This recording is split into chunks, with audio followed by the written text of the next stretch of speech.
kulanti wacan oo wanaagsan daawadayaal kusoo dhawaada barnaamijkeena barbaarta iyo beeraha oo aan aalaba kusoo qaadano ciwaano muhiim ah oo la xiriira wax soo saarka beeraha. maanta waxaa marti noo ah injineer maxamed faarax cali oo ah beeryaqaan shahaadadiisa bachelarka ka qaatay jaamacadda zamzam kuliyadda culumta beeraha, halka masterkana uu ka diyaariyey jaamacadda agdenis ee dalka turkiga, wuxuuna ku takhasusay culumta horticulture iyo nafaqeynta dhirta. kusoo dhawaada barnaamijka barbaarta iyo beeraha. Said ayuu maasan tahay aad u dhawahay.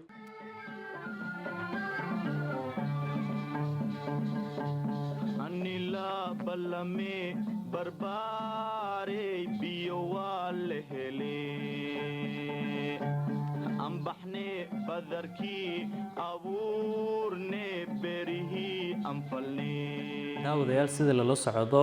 isbeddelka cimilada saameyntiisa iyo natiijada aan wanaagsaneyn ee laga dhaxlay hanti iyo nafba waxay ka mid tahay ciwaanada ugu muhiimsan ee dacal walba oo dunida yaala. isbeddelka cimilada muddo dheerba dalkeena wuxuu ku ahaa qodob aad iyo aad u weyn oo taagan oo dhibaato weyn ku ah dakhli ahaan iyo naf ahaanba. ha yeeshee tallaabooyinkaas muuqda ma ahan mid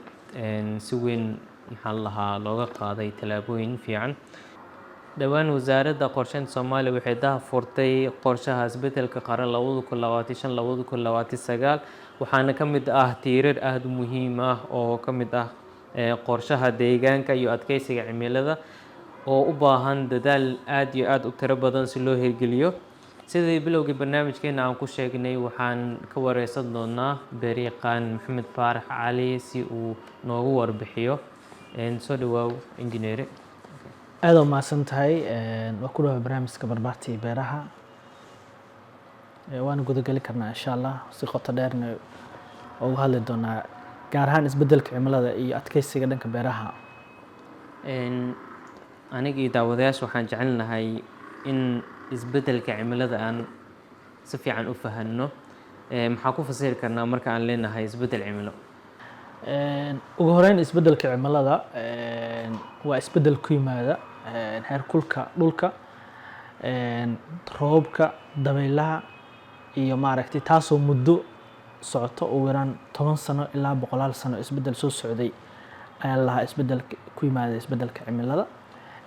isbeddelka cimilada marka laba qaab u dhaca, mid waxa waaye waa mid dabiici ah, midna waa mid noolaha ay sababeen. marka midka dabiiciga waxaa ka mid ah heerkulka qoraxda oo siyaada, sidoo kale waxaa sababi kara in cimilada isbedelaan levelka biyaha badda inay sare u kaco ku yimaado. sidoo kale waxaa dhici karta roob yaraan ay jiri karto. volkaanooyinka sidoo kale ka qarxaya buuraha ayagana waxay saameyn u geysanayaan isbeddelka inay cimilada isbedelaan. haddii aan usoo gudagulno midda aadanaha midda uu sababo, waxaa kow ka mid ah in ay sababayaan in dhirta geedaha ama keymaha oo la jaro. sidoo kale warshadeynta iyo carbon dioxide hawada lagu sii deynayo ama warshadaha ama gawaarida waxay sababayaan in hawada uu carbon uu ku bato. kulama uu carbonka hawada ku batana kulama isbeddel ku yimaado cimilka oo sii kulaado oo temperature-ka isbeddel ku yimaado. sidoo kale keymahaas aan ogsoonahay waxay nuugaan carbon dioxide-ka. haddii geedihii tiraha badnaa ee carbonka nuugayay la xaalufiyo oo la jaro, waxay ka dhigan tahay marka uu hawada ku bato carbonkii. sidoo kale warshadaha qaaca ay sii deynayaan. waxaa kaleento ka mid abaaraha oo kaleento oo sometimes ay bini'aadanka ay sababaan. marka isbeddelka cimilada si guud waa mid aanan hal mar dhicin, u baahan waqti dheer oo soo noqnoqdo si joogto ah, si tartiib ah ilaa 10 sano, 50 sano, 100 sano isbeddel socda. intaasaa ku qeexi karnaa. dalkeen dakhligiisa waxaa aasaas u ah beeraha iyo dhaqashada xoolaha. saameyn noocee ah ayay isbeddelka cimilada ku leeyihiin marka loo fiiriyo wax soo saarka beeraha? waa runta sidaa sheegtay, wax soo saarka beeraha ee Soomaaliya iyo xoolaha waxay ku tiirsan yihiin maaragtay saameyn toos ah ayuu u geysanaya isbeddelka cimilada waana waxyaabaha ugu badan ee dalkeena dakhli ka soo gala ilaa 70% baa lagu sheegaa celcelis ahaan isku darka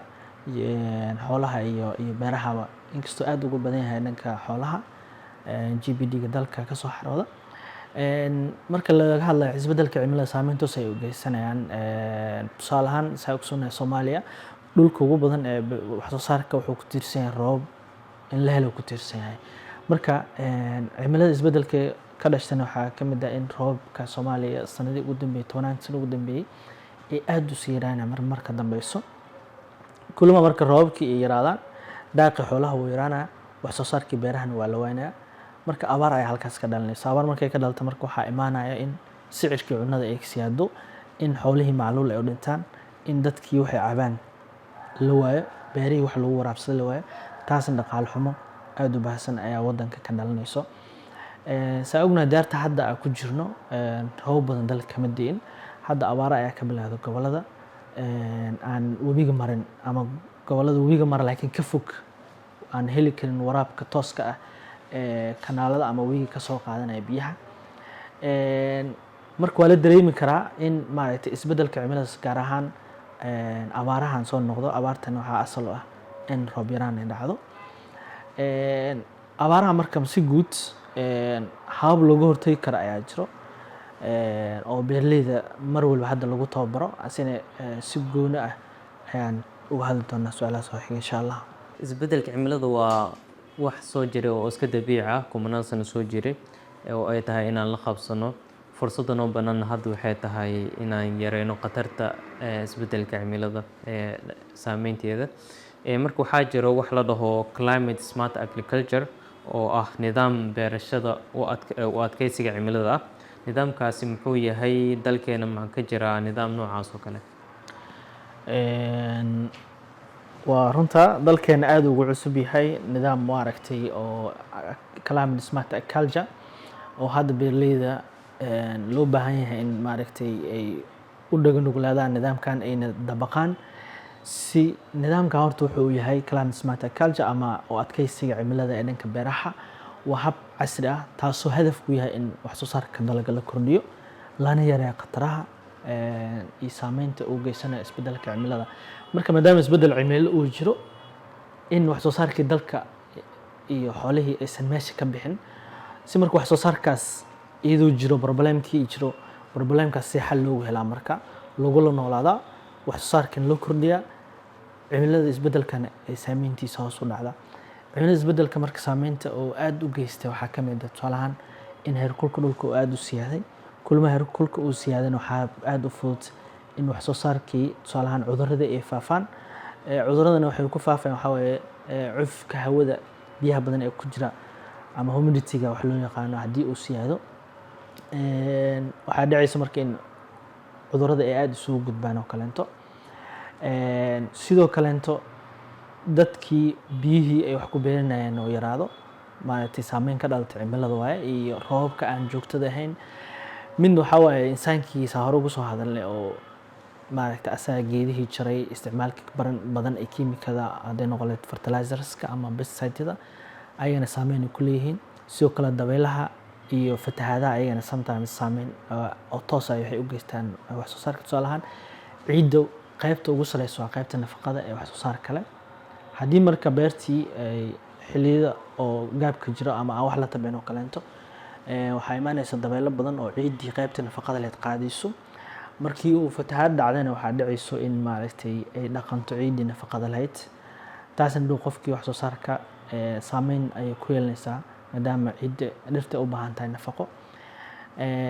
markaa usoo laabano nidaamkan cusub ee beeraleyda lagu tababaraya aan beeraleyda u baahan yihiin dalkeena in la dabaqo waxay tahay in u adkeysiga cimilada si loo gaaro horta waxay u baahan tahay waxyaabo badan u baahan tahay in la iska kaashado kow waxaa waaye waxaa lafdhawr u ah in maadaama dhahna wax soo saarkii oo dalka la kordhinaya beeraleyda iyo dhanka xoolahaba in marka lala yimaado horta abuur tayo leh oo u adkeysan kara biyo yaraanta maadaama waxa aasaaska u ah kuleelkii iyo biyo yaraantii abaarahan soo noqonaya ay tahay marka biyo yaraantaas marka si loo gaashaanto marka waxaa loo baahan yahay in tab lala yimaado wax soo saarkan lagu siyaadiyo. Tabaas waxaa ka mid ah marka kow in horta abuur tayo leh la helo oo u adkeysan kara cimilada, u adkeysan kara inta cudurrada, biyo yaraanta ku bixi karo. Tusaale ahaan dalagyo aan la isticmaal beeraleyda lagu dhiirigelinayo inay beertaan xilliyada biyo yaraanta ay jirto in ay isticmaalaan dalagyada biyaha yar ku bixi karo. Waxaa kaloo ka mid ah habka labaad inay isticmaalaan biyo kaydin oo kaleeto, in biyo badan beertii aysan ku waraabinin ay biyo yar isticmaalaan.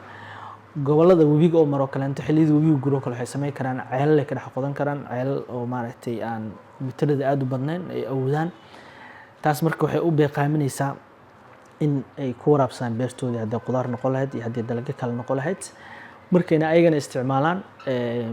dadka kaleeto oo biyaha aan heli karin oo aad uga fog inay biyo qabadyo sameeyaan oo xilliyada roobabka ay jiraan inay biyo qabatin ay sameeyaan, ay biyo kaydsadaan si hadhow marka xoolahoodii iyo wax soo saarkoodii ay u adeegsadaan. Marka beeraleyda sidoo kaleeto in ay maaragtay isticmaalaan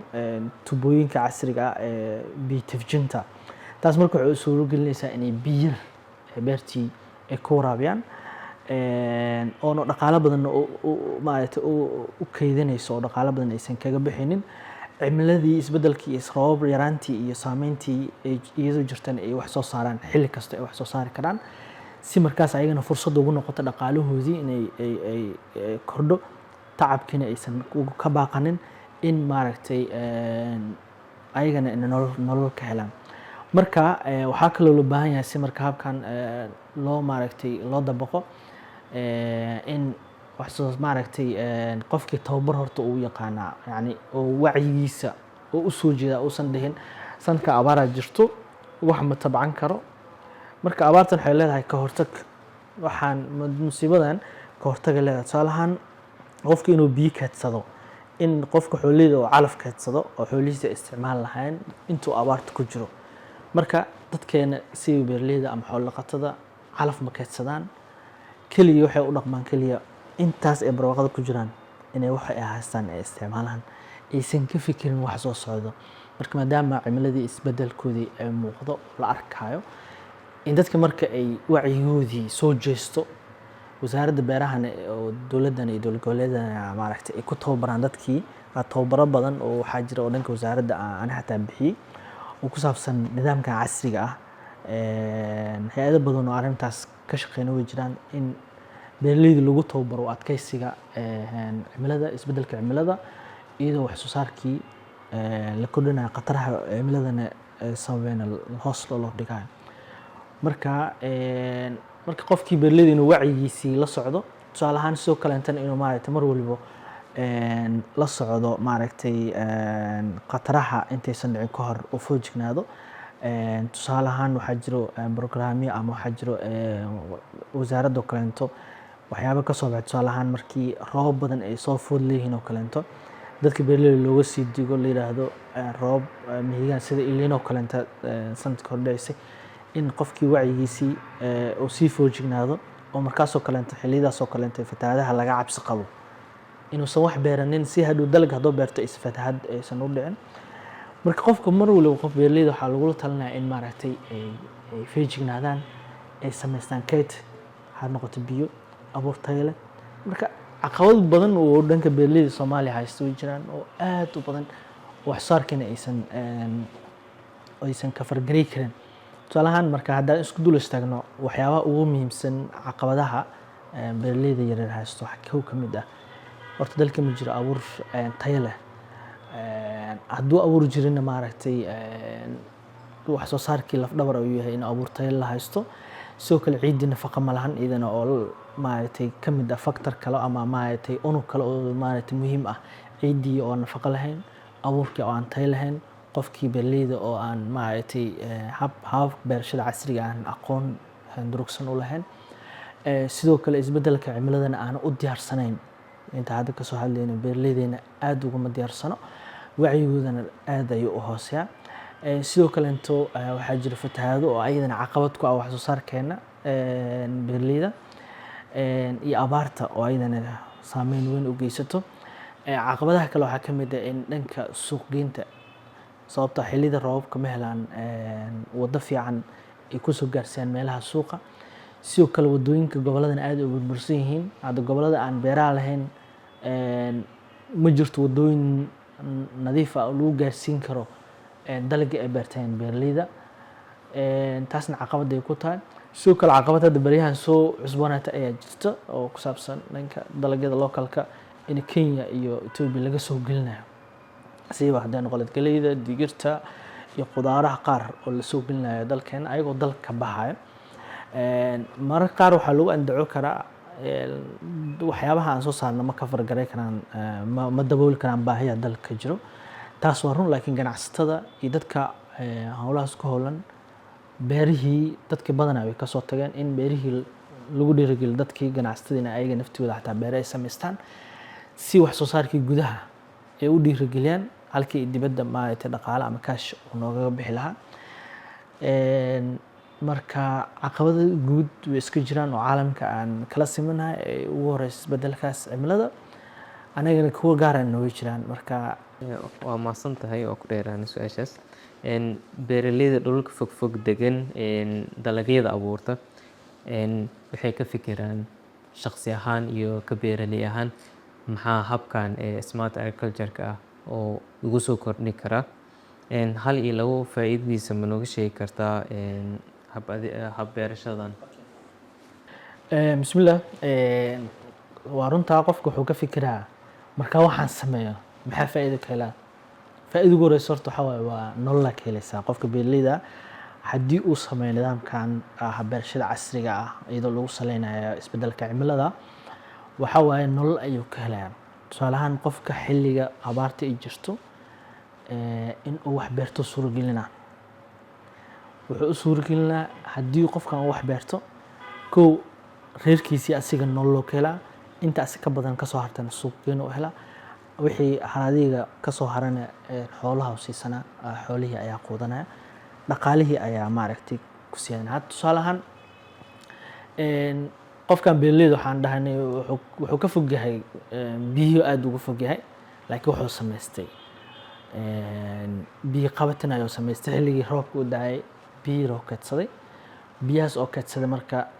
ayuu xilliga abaarta ama xilliga roobka u baahday biyihii ayuu beertiisii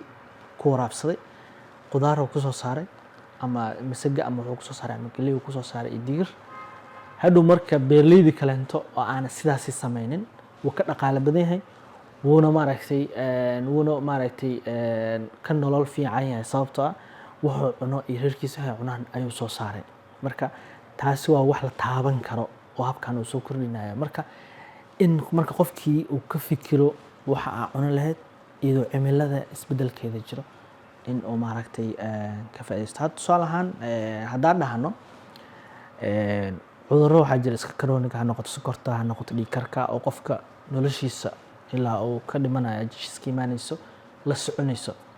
Haddii ka waran qofkaas uu yiraahdo ani ma isticmaalayo daawooyinkan oo cudurkan lama saaxiibayo, qofkaas waxay ka dhigan tahay marka in maaragtay jishiisa xilliga qoronta horta waa run, laakiin inuu noloshiisa tahlika u gelinayo oo maaragtay waxaa la mid marka qofka beer fog haysto aan biyana haysan laakiin heli kara sabab uu ku badbaado iyadoo kuleelka uu jiro, dabaylaha ay jiraan, roob yaraanta ay jirto, abaar ay jirto, asigoo og xaaladaas ay jirto in marka xaaladaas oo la noolaado. Habka marka wuxuu suuragelinayaa marka waa daawadii aad kula noolaa lahayd habkaas waaye. Waan ka soo hadalnay inuu biyo kaadsado in xilliyadaas oo isticmaala dalagyada biyaha yar isticmaalaya ha noqoto masagada, ha noqoto qaraha, ha noqoto sisinta. Dalagyo badan waxaa jira oo aan biyo badan isticmaalaynin. Marka waa hab la noolaansho ah oo dhaqaalaha qofkana soo gelinaya. Kulo marka tusaale ahaan hadda beeraleyda oo kaleento waxyaabaha dagaalada sababa waxaa ka mid ah in maaragtay la isku dagaalo daaqii oo kaleento. Ninkaan beero haysta beertii xoolihii nin kale ka baahan, xoolihii daaqii oo kale la isku dagaala, ceel biyuudii oo kale la isku dagaala. Marka waa saameyntii ka dhalatay isbedelka cimilada. Marka saameyntaas waxay khasaare nafeed gaarsiinaysaa marka in dhimasho ay dhacdo. Waana hadda waxyaabaha ugu badan xilliyada abaarta ama xilliyada roob yaraanta ay jirto oo la isku dagaalo waa biyaha iyo daaqa. Marka waa isbedel cimilada oo toos ah u jeedna saameyntiisii mid nafeed iyo mid hantiyeed ay ku sii burburayso. laakiin si taas looga taxadiro marka waxaa u baahannahay in dadkii ay biyo kaydsadaan, in xilliyadaas ay isticmaalaan abuuro tayo leh oo u adkeysan karo biyo yarna isticmaalayo. Wacyigoodana sida habka wax loo beero, tusaale ahaan in dad beeraleyda aysan hal dalag aysan ku celcelin si nafaqada ciidda aysan ugu dhammaanin, in maaragtay beertiisoo kale 2 dalag oo isqaadan kareeto uu ku beero, si haddii hal dalag cudur oo aad uga baabi'iyo ama cilad kale ay ku timaado in markaas oo kan kale uu ku baxsado. In maaragtay oo laga fogaado isticmaalka badan ee sumaha, khataro badan ay u keenaysaa. Dadkeenan isticmaalka aad uma yaqaanin, sumo badan aan kontroolin dalkan way soo galaan, marka deegaankan dhib ay ku tahay, ciiddina way baabi'inaysaa. Sidoo kale qofka caafimaadkiisana halis ay ku tahay. Beeraleyda ma isticmaalaan waxyaabihii loogu talagalay ka hortagay in suntan khatarta qofka ugu soo gudubto, ma isticmaalaan gloveski, kabihii xirnaa ee af xirashada ama maskiga ma isticmaalaan. Waxaa laga yaabaa xataa xilliyada dabaysha meesha ay ka soo socoteen oo buufiyaan qofkii jirkiisa dhan inay wada gaarto. Qofkii marka muddo kadib jirkiisa suntaas chronic isku beddelaysaa. Marka waxyaabo badan ayaa iska jiro oo beeraleyda saameyn aad u weyn u geysta. Laakiin hadda su'aasha ay weydiisay markaan u soo laabano, marka waxaa waaye dhaqaale toos ah oo qofka ka samayn karaa, xataa suuq fiican oo hela, maadaama beeraley badan aysan wax beeranayn, biyo badan aysan haysanin, si lacag fiican oo ka helo. qorshooyinka beeraleyda diyaarsan karaan inta aan isbeddelka cimilada, abaaraha iyo inta aan la gelin, hal iyo labo. Waxyaaba ugu muhiimsan oo aan ku daray waxay tahay qodobkan, in maaragtay tusaale ahaan qofkii oo yeeshto saan ka soo hadalnay taxadir ama u diyaar garow dagaal. Qofka markuu galayo waxaa waaye u diyaar garow badan oo sameeyaa. Marka dadkeena uma diyaarsano. Saa ogtahay suurta Yuusuf qisada ugu weyn ee ka hadlayso waxaa waaye abaaraha sida xalka loogu helay ay aad noogu faahfaahinaysaa. Marka meesha cashir badan ay dadkeena inay ka bartaan loo baahan yahay. Marka xilliyada barwaaqada marka in la sameeyo keed badan oo noqon kara, in badan la kaydsado, in biyo la kaydsado, in la isticmaalo habab casri ah oo biyaha lagu beeqaaminayo oo waraabka casriga la isticmaalo, in ceel la qoto, in biyo la kaydsado, in abuuro tayo la isticmaalo oo maaragtay u adkeysan kara biyo yaraanta. Sidoo kale intaan dadka inay helaan aqoon kororsi ku saabsan sidii wax soo saarkooda u kordhin lahaayeen. Dadka runaantii aad u niyad-jabeen oo tusaale ahaan waxay ka niyad-jabeen marar badan dalag ay soo saaraan suuqay keenaan, suuqa markay keenaan wax fiican kama helaan. Taasna caqabado badan ayaa jiro oo dalkii in dalagyo badan la soo geliyo. Tusaale ahaan dalagga jowhar oo kale, tusaale ahaan bariiska oo kale aad u beertaan. Saa ognahay Soomaaliya dibadda numberka ugu badan, waxyaabaha ugu badan foodka la soo dhoofo waa bariiska iyo baastada. Marka dalkeena ku filnaansho xagga bariiska ma gaari karo, laakiin waxay u baahan tahay dadaal dheeri ah in dowladdii iyo dadkii iyo ganacsatadii si wada jir ay dadkii aqoonta beeraha lahaa in arrintaas la iska kaashado si dhaqaalaha dalkan loo kordhiyo, dalkan isku filnaansho dhanka cunnada la gaarsiiyo. Marka aan talada ugu daray waxay tahay in maaragtay qofka beeraleyda uusan niyad jabin. Beerta qofka waxaa ka niyad jabi karo tusaale ahaan in beertan muddo tabcaya, maadaama muddo tabcaya nafaqo badan ciiddii kuma jirto, maadaama ciiddii nafaqo ay lahayn wax soo saarka hoos u dhaca. Sidoo kale intana qarashka beerta la gelinayo wuu ka badan yahay kan uu ka soo baxayo. Tusaale ahaan faritaankii, shidaalkii, waraabkii, ilaalintii, soo goosashadii, waxaas oo dhan qarash tiro badan waaye. Hadhow markuu suuqa keenana, maadaama beeraley badan isla dalaggan ay beereen, suuqa hadhow marka waxaa aad ugu yaraanaysa in dalaggan lagu tartamo oo tartankiisa hoos u dhaco. Kulma tartankiisa hoos u dhaco marka in dhaqaale fiican uu ka helayo. Marka talada waxay tahay dhanka suuqa ee dadka ay ugu badbaadi karaan xataa beeraleyda inay guddiyo samaystaan, iskaashato inay samaystaan. Tusaale ahaan iskaashato hebel ay soo saarto yaanyada, iskaashato hebel ay soo saarto basasha, iskaashato hebel ay soo saarto maaragtay sisinta, qaar ay soo saaraan galleyda, qaar soo saaraan bariiska, qaar soo saaraan dalagyo kala duwan, mid walba ay soo saarto. Hadhow marka si wada jir ah suuqaas ay uga faa'iideysan karaan. Laakiin hal mar haddii la yidhaahdo ka waran, dadka beeraleyda waxay xansadaan dadka suuqa jooga oo suuqleyda ah ama dalaaleyda waxay leeyihiin maanta suuqa maxaa ka go'an, suuqa waxaa ka go'an ayaa leeyahay yaanyaa ka go'an. Isla markii abuur dalbanaa yaanyo dhigaa marka nyaanyas markuu dhigo marka istiraatiiji uma dhigin wuxuu isdhahay suuqan ka faa'iidayso suuqa yaanyo la-aan ka jirto aad horumar informationkaas qofka keli ah helaya maaha qof kastay taasaas oo kaleento ugu fikiraya marka qof walba wuxuu dhigayaa oo dhiga markii laba bil kadib la gaano suuqa yaanyo soo wada gasho adaa bacad tacabta ninkaan taa beerley badan arrintii awada sameyn hadhow markuu ku khasaaro qofka uu ka nijaabo marka idana caqabad waay marka arrintaas ha kalanta in beerleyda ay guddi samaystaan taas looga taxadiro in maaragtay nidaamkii hore wax loo tabci jiray aad loo yareeyo keedna ay dadka samaystaan had tusaale ahaan xilliyadan waxaa aad u yar calafka xoolaha helitaankooda aad u yarahay taasna waxaa sabayso keed ma jiro roobab badanna ma jiraan oo xoolihii daaq meel u aadaan ma lahan waxaan arkay yar oo dhalinta aan isnaqaan ka mid ah oo dalagu keensaday wuu abuurtay greenhouse iyo wax dhan oo samaystay marka waxaa ku dhacday 2 bil 3 bil camal wuxuu soo baxay waa ka guuranayay laakiin wuxuu arkay suuqii oo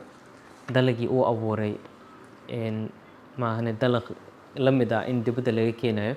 oo qiimo raqiis ah lagu bixinayo marka dalagyadeena sideen u horumari karnaa kuwa dibaddana maxaa lahaa sideen u yareyn karnaa keenistooda caqabadaas waa jirtaa oo caqabad indhaha laga laaban karo maahan caqabadaas awal waxaa jirta caqabad macaawino la yiraahdo oo in galey iyo masago dalka la soo geliyo taasna maaragtay dadkii beerleyda ay saameyn ku yeelatay dhanka suuq geynta laakiin midda marka hadda dhanka u soo laabano midda hadda oo ganacsada ila imaanayno anti ganacsatadeena mararka qaar waxay u dhaqmaan kaliya dantooda bas kama fikiraan waxyaabaha dalka tusaale ahaan anaga dalkeena waxaa aad u isticmaalnaa doolarka aad u isticmaalnaa waddanka nagu dhow Kenya doolar ma isticmaalaan waxay isticmaalaan Kenya shilin isticmaalaan qofka marka dawladdiisa ayaa horta waxay u saacidayba in horta wadooyin helo inuu biyo helo in abuur tayo leh helo in fidinta beeraha oo lacag laan iyo la talin beeraha oo tayo leh inuu helo daawo tayo leh oo laga control inuu helo maxaa loo baahan yahay waxa loo baahan dawladda Soomaaliya si wasaaradda beeraha inay qorshe cad ay u dejiso waxyaabaha dalka ka bixi kara inaan la soo gelinin ninka raba ganacsatada oo keensanayo in lagu qasbo inuu dalka maalgelin beerihii oo tabaabo oo beer asi u samaysto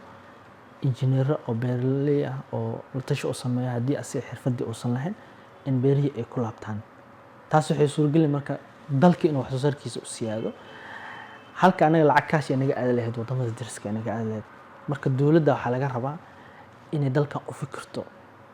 inay maaragtay Soomaaliya hadda waxyaabaha caan ku ah waxa waaye mooska isinte inay soo dhoofiso in waxa ceeb noqotay in wasiirka beeraha oo hadda maanta xilka haya in uu gacantiisa indhihiisa ku arkay kartoono moosa oo laga keenay Kenya oo diyaar lagu soo qaaday oo ay markii Muqdisho lagu qabtay marka dawladda waxa looga baahan yahay marka in caqabadaas aysan dhex ka laabanin ee dadkaasi maaragtay la xisaabtanto tusaale ahaan ganacsatada sudiisoo kale bariiska kale into baastada kale burka kale into ma dhihi karno ilaa hala joojiyo dalka lagu tiirsan sababtoo dalkii ma lahan wax soo saarkii ma dabooli karo laakiin dalagyada dalka baxay oo wax soo saarkii daboolayay maaragtay in gudaha dibadda laga keeno yaanyo dibadda laga keeno karoota dibadda laga keeno ayagoo ganacsatada maanta awoodaan inay maal gashtaan marka xukuumadda laga rabaa in dadkaas beerleydan dhiirigeliso maaragtay dadka dibadda wax ka soo dhoofinayaan waxyaabaha dalka laga helo ay gacan bir ku qabato marka intaasaan ku soo koobi lahaa aad waa mahadsantahay barnaamijkeena soo gaarnay aniga kaaga mahadcelinayaa ijileena markale maxaa talooyin ah aad noogu soo xiraysaa barnaamijka talooyinka ugu muhiimsan aan siinayo horta waxaa waaye aan maaragtay soo jeedi lahaa waxay tahay kow in la yeegleelo macadkii cilmi baarista ee beeraha Soomaaliya أول حاجة جرت معك كوين حكيلة أفكو كيلة إن تبلو سوعليو هذا وزارة بيرها اسمه معك كوي بلادي ورزارة رايح دقيقة بيشان بلو نحديدي مركا وحيابه إنه كساعدان مركا صالح عذره صو عصبون هذا إن أبور كي تيجي سلهر مريض صالح هذا أبور هذا إن لهر مريض وحقودن بيسي دولتي ده Soomaaliya أنت أجرت سيبا 600 إلى 700 أنتو ده حسب مركا مادام أبور كان لهر مريض مركا wax soo saarkii haddana muddo la isticmaalayo ku dhawaad 30 sano ilaa 40 sano abuurkan lagu celcelinayay abuurka marka kulama cudur soo dhacaan kulama biyo fiican uusan helin kulama uu nafaqo fiican helin kulama abuurkaas taydiisa ee siiraad waaye dadkan waxa waaye abuurkii sidii ugu habbooneed uma kaydiyaan oo kaydinta xataa cudur badan ka dhashto qoyaankii ama qaleelkii loogu talgalay gaarna iska kaydiyaan fangi badan isaga dhashto oo hadhow xataa qofka uu ku sumo waayo marka uu isticmaalo marka in abuurkii si guud loo tayeeyo abuuro cusub hadday noqoleed masigada hadday noqoleed galeyda hadday noqoleed digrada noocyada kala duwan la soo saaro kuwa cuduradu adkeysan karo kuwa wax soo saarkooda yahay oo aad u sareeyo salaada galeydeena waxaan hal tan dhammayn halka hektar ka soo baxan waa number aad u hooseeyo marka taasna waxa caqabad ku ah abuurkii aan tayo lahayn sidoo kale in maaragtay talada kale ku daraxayta in fatahaadahan sidii lagu yareyn lahaa in biyo xireenno waaweyn la sameeyo caqabad weyn ku tahay beeraleydeena fatahaadaha waxaa waaye wax soo saarkii iyo wadooyinkii iyo kanaaladii iyo deegaanadii wax badanay burburinayaan marka isku socodka xataa deegaanada way baabiinaysaa marka in maaragtay fatahaadahaas xal loo helo waa caqabad aad u weyn oo dalkeena haysato sida horaanta barnaamijkeena aan kaga soo hadalnay in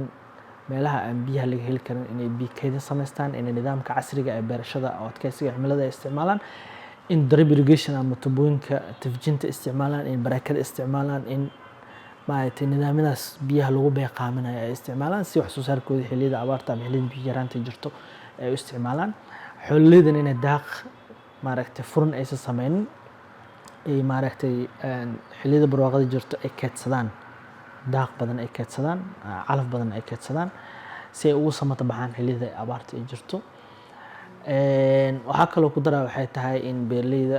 loo sameeyo tababaro joogto ah si aqoontoodii kor loogu qaado in fidintii iyo cilmiga beeraha la fidiyo oo aan keliya maaragtay uusan buug kaliya ku qornaanine beeraleydina uu gudbo marka waxyaabahaasaan maaragtay aan talahan aan ku darayaa mar walibana hadda gobolka joogo kale Jowhar oo kale intaa aad ugu shaqeeya waxaa tababaro siiyaa beeraley tiro badan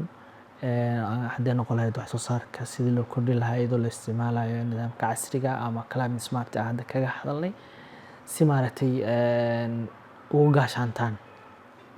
caqabadahaas ama saameyntaas uu isbeddelka cimilada uu sababay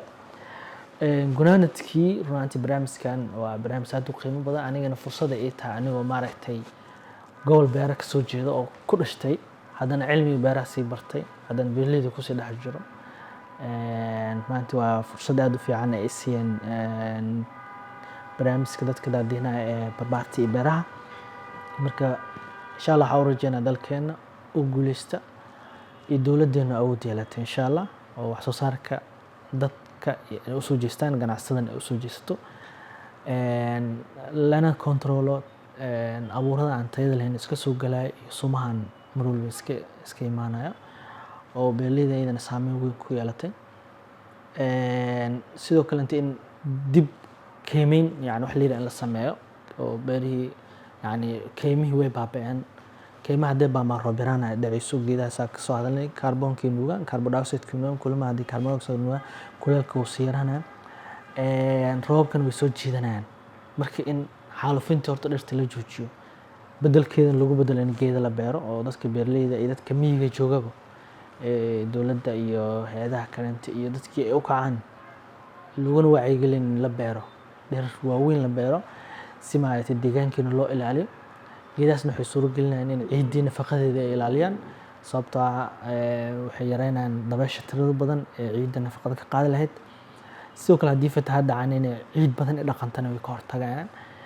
in si guud marka dhuxusha oo caqabad weyn uga ah oo hadda maaragtay geed la harsado aadan ku arkaynin gobolada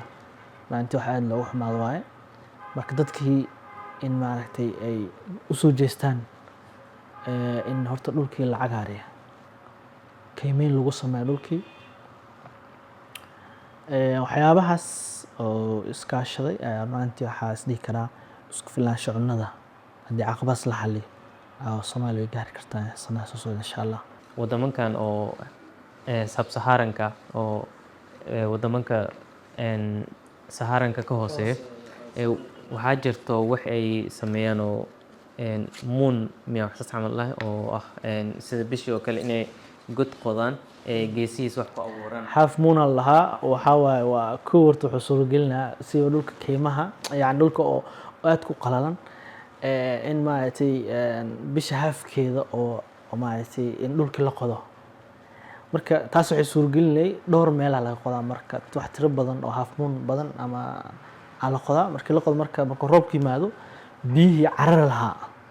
meeshaas ku hakanayaan. marka bishii halfkeedii dhulka u jeexan oo godkaas ay biyihii galaan kulama ay galaan marka hadhow biyaha meeshaas ku haraya. biyahaas marka waxay suuragelinaa dhulka inuu doog noqdo in markaas xoolihiina ay ka cabaan in markaas qofkiina oo markaas qudaarta iyo waxyaabaha yar oo ku beerto ay suuragelinaysaa oo markaas deegaanka si guud oo isbedel awal maadaama qaleel iyo dhul aan la fiiri karin iyo waxyaabahaas iska jireen. marka waa nidaam asin lagu dhiirigeliyey maaragtay beeraleyda siba kuwa miyiga inay nidaamkaas sameeyaan si maaragtay ay ugu faa'iidaystaan biyaha roobka si aysan u dhaqmeen biyaha roobka haddaan la celinin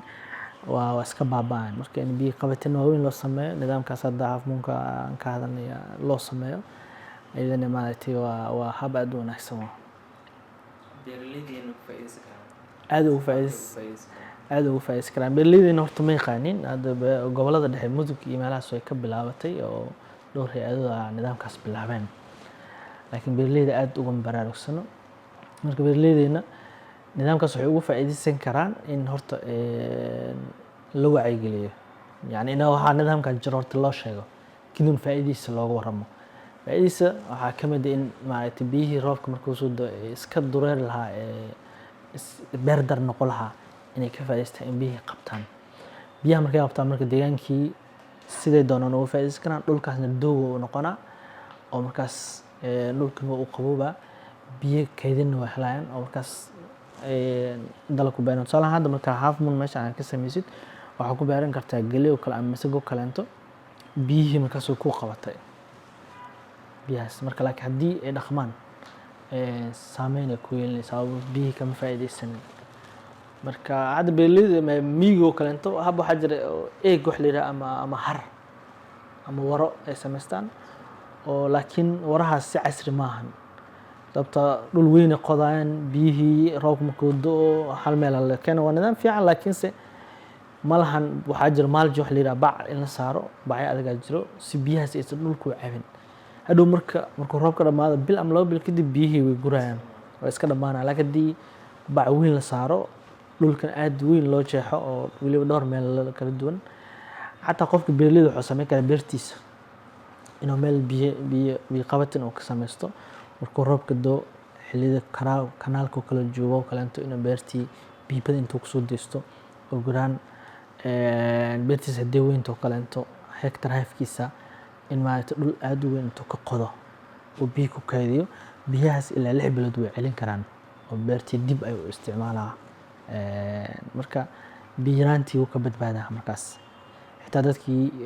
deegaanka u dhow kaleentana way isticmaali karaan cabitaan ahaan iyo xoolihii in la siisto. daawadayaal waxaa intaas kusoo gebagabeyneynaa barnaamijkeena barbaarta iyo beeraha oo uu marti noogu ahaa beeryaqaan Maxamed Faarax oo ku takhasusay culumta horticulture-ka iyo nafaqeynta beeraha. barnaamijka waxaan idinla socodsiinaya anigoo ah Nuur Faarax waxaan idinkaga tegayaa nabadgelyo tasho oo tacbo. waa mahadsantahay engineer.